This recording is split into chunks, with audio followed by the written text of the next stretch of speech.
all the Guitar Center natural ones. We kind of pick through the best out of the batches and make sure that, you know, the grain patterns are the ones that are going to be clear.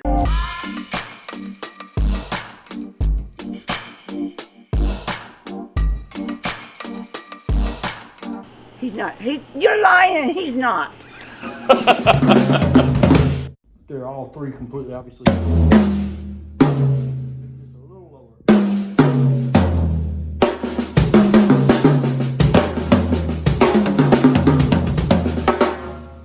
And so instead of lathing the whole shell out, because see, this is what it looks like when you get done.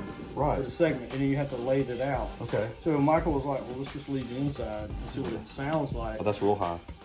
But it doesn't have as much resonance. Oh no, it's not going to sustain. No. No, it's going to hit harder, but it depends on what you like. Yeah, it's more of a punchy. Yeah. Mm-hmm. You do the coloring if it's staved, so you obviously stave it, and then you get a little. Oh, that's the color. Both of these. That's what I mean. But Yeah. when you color it, is it a paint? Is it a lacquer? Just a lacquer, just a clear lacquer finish. But that's the color of Purple Heart. No, this is the natural color. Yeah, that's natural. This Oh whole my drum gosh, is. That's the that's cedar. That's so just clear pretty. over the actual wood. That's gorgeous. Yeah, I mean, so this is an older pine drum. Ooh, look at That's that. actually pine, and Darren's doing this. It's called fractal burning. Now you did this by hand, though, didn't you? Yeah, well, we did it with the Lichtenberg. Is pine a little more porous than is it like in the in the hardness of? Yeah, wood? but this is like old antique heart pine, so it's gonna be a little harder than regular like pine. lighter wood, sort of like that. Is it like the heartwood, like you get out of a stump? Like you probably couldn't make a drum out of that. Right, that's kind of like that. Is it really? Mm-hmm. Yeah, I tried not to use it. Yeah. It smells. Oh, fat ladder. It smells like you could throw it in a I mean, you don't want to throw this. Fat ladder. Have you seen those guys sound like a drum? They do an episode every week. It's fantastic. Like even me, they do an episode like they'll have a bass drum sitting on the table, and they show you how to work your bass drum. Like what happens if you put the beater way back. And it's just very practical, and they go through. It's not so much about playing. Oh yeah, that'll be lower. You can see. Lower than that one for Yeah, sure. you can see the. I hit that one. Yeah, that one's good. Yeah. Now this is gonna be a segmented too, where the grain's going the other direction. This is a whiskey barrel. This is a brick wall turned into a circle. Oh, interesting. And see, we're able to make the segments much thinner too. This is about as thin as we can make the staves. Yeah. Which is. It's interesting though. Like you can feel that this wood's a lot softer. Like you feel when you hit it, it flexes more. Maybe that's the construction of the drum too. Yeah. Expensive to make, right? Yeah. I bet that drum would sound like a rocket, man. Yeah. I mean, if this wood, he's made a drum out of it. China berry, cedar, cypress. So some of my favorite, like when you can actually tell the difference in the wood, like two of the drums the same. Fir, the Douglas fir. Really? Of all woods. Is it soft? It's soft, but it has a real tight, dense grain pattern. Okay. It's just a different sound. I mean, like I can tune 3 drums and you can go, okay, which one's pine, which one's birch, which one's maple. I'm like, that's snares. Yeah. But that fir, That fir is amazing. I can tell the difference in birch and maple. Yeah. I put a birch snare up and I hit it, and it's definitely a lot shorter sustain, a lot higher pitch crack. Yeah. The maple it's just kind of like a pillow. It's like. Now beech, I don't know. I don't have a beech snare anymore. I love that color. That's such a. That's Darren's second kit that he built. It's actually got a spark on it. Very slow. Yep. Yeah, that snare is cranked. I did initially. This 10 the guys were out here they cranked this way up. I was going back and down. I was like, no, let Cory do his thing. I heard so much about Cory. I'm so excited. Well, I have a YouTube channel and an Instagram page. Both are Cory Ponder or Cory Ponder Music, and the URL for the website is, I think it's coryponder.com or corypondermusic.com. I mean, Cory Ponders is probably one of the best drummers that I've personally ever seen come out to the shop. He's probably in the top 5, really and truly. He is amazing at drums, no drum. And he's not just can play really well, he's very knowledgeable about the theory behind it. When I was a kid, everybody lived, you know, within a couple of miles of each other. You could, you know, take your ideas out with your friends and play music and share things that way. But now the friends that I've had the longest, we don't live close together. So I can share that stuff for them, and then really anybody else that wants to hear it, because music is, I think, largely about sharing, and it's very communal. And you know, if you're not a person that's playing with a big touring act, or you don't have big endorsements with companies and you're not in the public eye all the time, that doesn't necessarily mean you don't have ideas to share that are creative, or you don't have a history in music that you feel like you have something you could say through your experiences. So, and that's me. And you ought to seen Derek's eyes when he said that Cory was coming over. They got so big, and the biggest smile that I've ever seen. And Cory's he's like just an encyclopedia of information with drums. So it's definitely such a pleasure to be able to have him come down to the shop, and for him to give you a compliment on the drums, it really just means a lot. Super nice guy, he loves drums. He loves the craft of them. He loves the theory behind them, and he's not in it for show. He's not in it for, hey, look at me. He just loves it. And I'm a huge fan of Cory. So if you want to check his YouTube channel out, it's right here.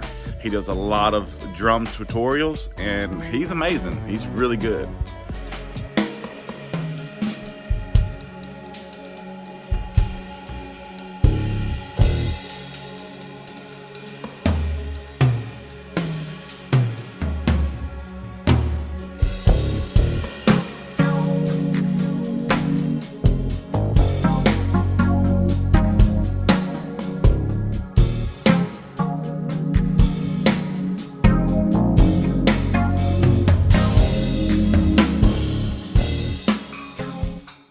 Derek has been smiling the whole time, man. I don't ever get to see that joker smile, but when you sat behind that kid, there was a smile that developed with him that was like, whoa. It's so much fun to have Cory out. I've known Cory for quite a while now. He pumped me up, man, about you coming. Like, all day we've been That's what talking made me about feel it. bad. I told Jennifer, I said, when I headed over there, I was like, oh my God, their expectations. I can't deal with it. I think I'm just going to stay at home and curl up in bed. I can't deal with expectations. You showed out, man, I tell you. That was awesome. Always, I look up to him personally and as a player. He's a great player. And for somebody like me who's just really a hobby drummer, he's always had the time and patience for me. Helped me pick out cymbals. I mean, we've got to hang out at Forks up in Nashville. It's always been fun to hang out with Cory. So I was really looking forward to him coming. I was surprised because he doesn't make it down this way very often. So I thought, well, maybe next year. So when he texted me that he was in town, I got all excited. It's always fun to have guys out to the shop. Yeah, man. It's been a lot of fun. Hopefully you can come back tomorrow. Oh yeah, I'm coming back tomorrow. Yeah, there's so much to show. You didn't see all of it by any means, but.